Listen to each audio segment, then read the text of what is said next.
Words about Craig and Annie. It was September 21st, 2003. I just started working at Cantor Fitzgerald a few months before then, and I'd been talking to this young trading assistant, Craig Napoliello, on a daily basis. And although he couldn't do anything in terms of business, I liked talking to him, and I felt that he was a great guy, and we had a lot in common. He went to Virginia Tech, I went to Virginia.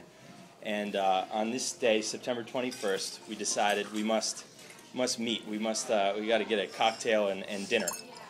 So we chose a bar. It was called Phoenix Bar on, was that 66th and 3rd? And, right? No, 63rd? 67? Sorry.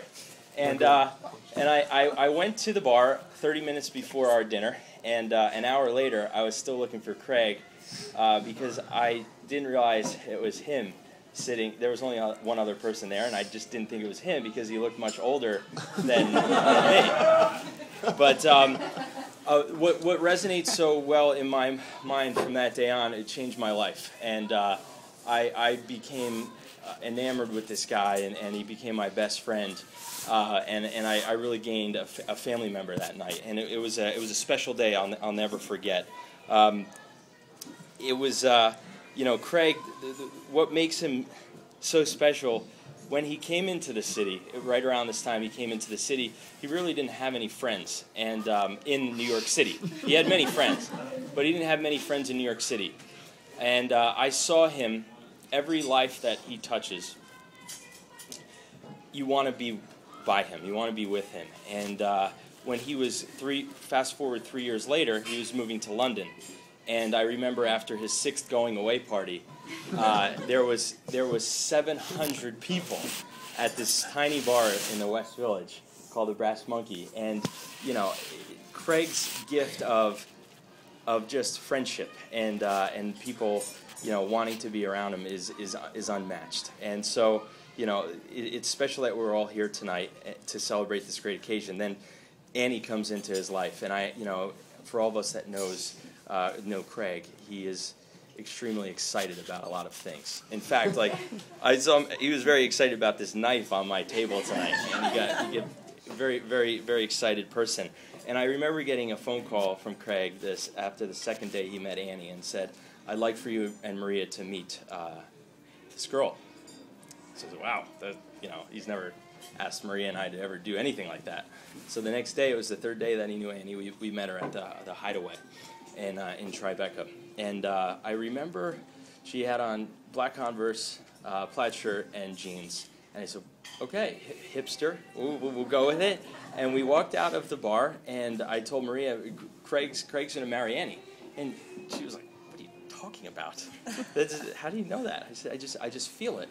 So I started taking bets with a lot of our best friends, and they were like, "You're nuts." And so I said, "No, I kind of feel it." Then the couple months, because they've only been together for about 3 months today.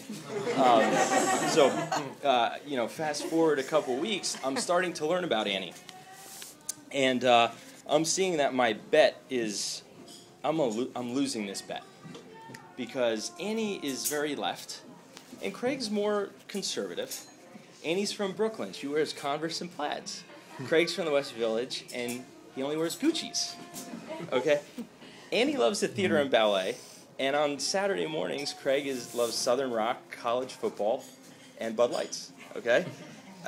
Annie loves flea markets, and Craig just likes the financial markets. So to me, this I'm losing the bet. But in New York City, in the social circles of New York City, there became this phenomenon like Brangelina, all that stuff. Well, Craney, Craig and Annie. There's this union of both of them, and for all of their differences, they became one, and which is wonderful because what we found out is Annie is the fire to Craig's ice. She's the rock to his rolls, and the peanut butter to his jelly, and the beauty to his beast. But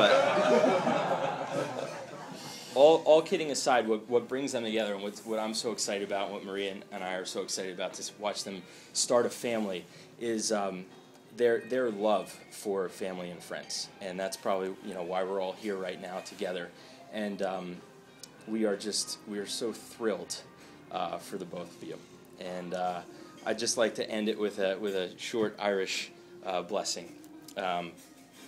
May the saddest days of your future be no worse than the happiest days of your past. Cheers. Cheers. Cheers. Yeah.